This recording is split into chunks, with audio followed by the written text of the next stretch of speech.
Psalm 8. To the chief musician upon Gittith, a psalm of David.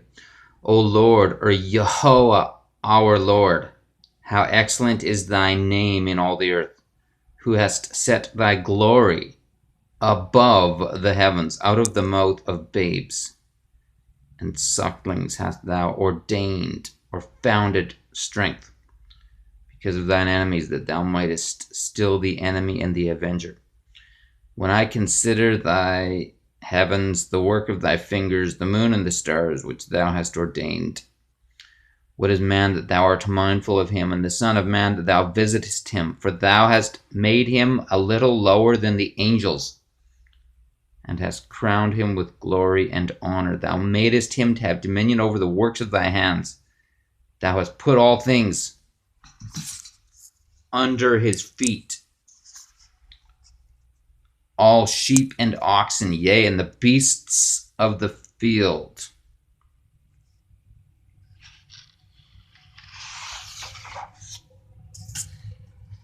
The fowl of the air, and the fish of the sea, and whatsoever passeth through the paths of the seas. O Lord, or Yehovah our Lord, how excellent is thy name in all the earth. I wanted to read that because I was thinking, people want to say that it's A, foolish for people to believe the earth is flat, and then B, oh, and you're making a big deal out of nothing because it doesn't even matter. Well, I'm going to read verse 2 again. Out of the mouth of babes and sucklings hast thou ordained strength, or founded strength, because of thine enemies, that thou mightest still the enemy and the avenger. Some of you need to be born again and become as little children, because it's actually really silly. I can't believe you're doing this. You just can't. Some of you didn't know about it. I understand. I'll give you a little time to, get over the shock, because it is shocking when you've been indoctrinated your whole life and then somebody tells you that the earth is flat. So I'll be as understanding as I can be. But, again, verse 2, out of the mouth of babes and sucklings hast thou ordained strength, because of thine enemies, that thou mightest still the enemy and the avenger. If there's any problem, it's that we think we already know. And that's exactly what they designed, for us to be indoctrinated with the spherical supposed planet called Earth spinning and orbiting the sun. So we would think that was normal.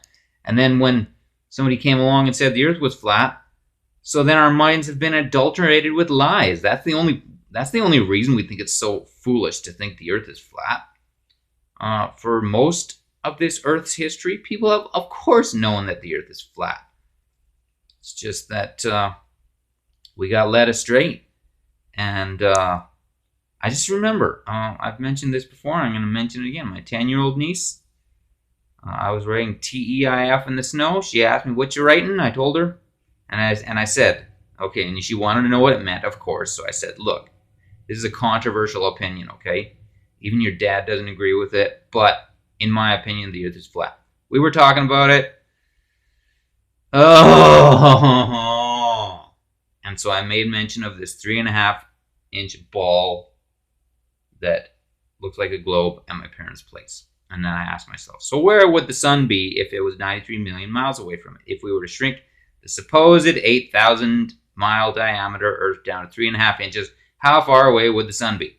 So I was leaving my parents' place. I was walking to my sister and brother-in-law's place, several long blocks away.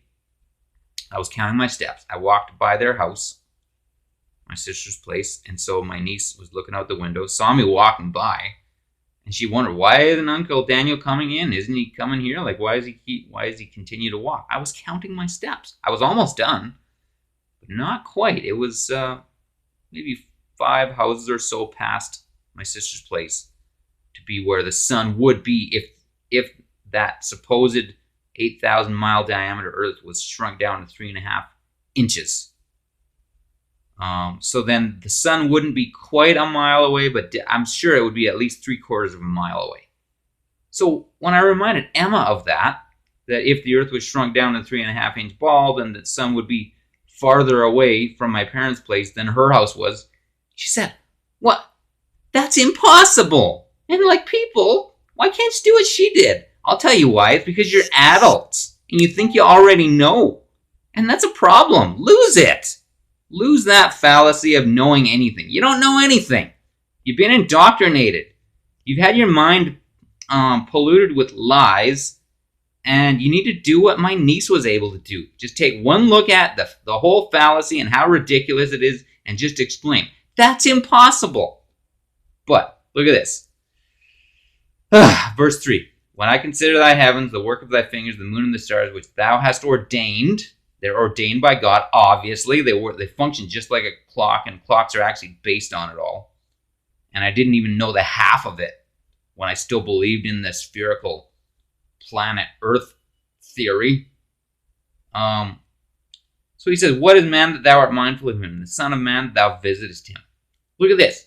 For thou hast made him a little lower than the angels and hast crowned him with glory and honor. Okay? Stop downplaying the importance of knowing the truth about the earth. Verse 6, thou madest him to have dominion over the works of thy hands. Thou hast put all things, again, under his feet. All sheep and oxen, yea, and the beasts of the field. The fowl of the air and the fish of the sea and whatsoever passeth through the paths of the seas. O Lord, or Yehovah our Lord, how excellent is thy name in all the earth. So there's another reference to his name. That's why I keep saying Yehovah when I see capital L-O-R-D, Lord. And some of you might wonder, Daniel, you're not a Jehovah's Witness, are you? I'm going to say no, but I am a friend of theirs. What? A friend? Yep, that's right. I don't dissimulate. Paul didn't, I don't. Okay? So I love Mormons, I love Jehovah's Witnesses, they're my friends. They think they're the one and only true church, just like we do, Christians. It's all silly. It's all just grow up and be born again and understand that as much as we want to think we're the center of the religious universe, that's just not reality. And here is the reality. We should all just do what we can. Everybody, you know, there's that expression, everybody out of the pool, right? And I'm going to say, everybody do what you can. And here's another one for you. Everybody be perfect. That's right. Everybody be perfect. Some of you are thinking, what are you talking about? Well, verse 2, again. Out of the mouth of babes and sucklings hast thou ordained strength because of thine enemies, that thou mightest still the enemy and the avenger. I'm going to jump just once. God willing, of course.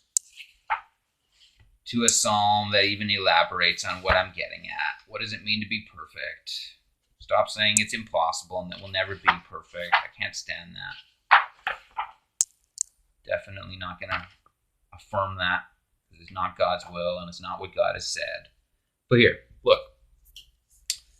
Psalm 131, Song Degrees of David. Lord, or Yehovah, my heart is not haughty, nor mine eyes lofty, neither do I exercise myself. And in the footnote, it actually says walk. So neither do I walk. So neither do I exercise myself in great matters, or in things too high for me, or wonderful for me. Surely I have behaved and quieted myself, or my soul, as a child that is weaned of his mother. My soul is even as a weaned child. Let Israel hope in the Lord, or Yehovah, from henceforth and forever. So some of you people who are aware of the flat earth but don't believe it and don't want to believe it, you try to tell flat earthers, well, if you don't believe the heliocentric model, then you have to come up with a model that totally works and just explain everything, and explain sunrises and sunsets, and explain southern star trails, and explain it all. You have to explain it all. You have to have an explanation for everything. And I'm saying, no, I don't. Again, Lord, or Yehovah, my heart is not haughty, nor are mine eyes lofty, neither do I exercise myself in great matters or in things too high for me. Surely I have behaved and quieted myself, or my soul, as a child that is weaned of his mother. My soul is even as a weaned child. Let Israel hope in the Lord, or Yehovah, from henceforth and forever. I've been weaned. I've been weaned the global deception, and I know it's not true. I know God created the heaven and the earth. I know the earth is flat by faith. And I don't care. I don't even care how sunrises and sunsets work. I don't care how southern star trails work. I know some of you think that's so important. And I want to say, just get over yourselves. Just get over yourselves, smarten up, become like a child. Otherwise, you'll never see the kingdom of heaven. Or will you? I have my own thoughts even regarding that. I think that every knee shall bow and every tongue confess that Yeshua HaMashiach is Lord, which tells me that sooner or later you'll get it. It's just that you'll also get it in more ways than one. In other words, so there's an expression, cop it, endure divine chastening and correction and reproof. But sooner or later you'll actually get it. You'll bow the knee, you'll confess that Yeshua HaMashiach, also known as Jesus Christ, is Lord, and then you'll be saved, in my opinion. But do you want to be saved yet so as by fire? And what kind of rank do you want in the kingdom of heaven? You want to be a beggar in the kingdom of heaven? Because I think some of us, unfortunately, might find ourselves being beggars in the kingdom of heaven. The good thing for them will be that in the kingdom of heaven, people will be generous. And you'll never, it says in Psalm 107 at the end, all iniquity shall stop her mouth. When you try to spread the theory that the earth is a globe, you're just working iniquity. You want to be a worker of iniquity? Because I don't. And it says, all iniquity shall stop her mouth. Your mouth will be stopped. If you are claiming that the earth is a globe, your mouth will simply be stopped.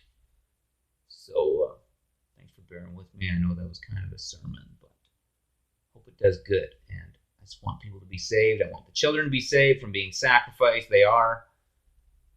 We sacrifice children every day, and it's just an abomination to God.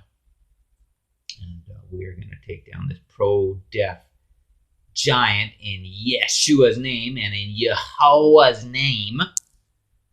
And our secret weapon against him, coming straight between his eyes, is that the earth is flat. And I'll just show you out the window.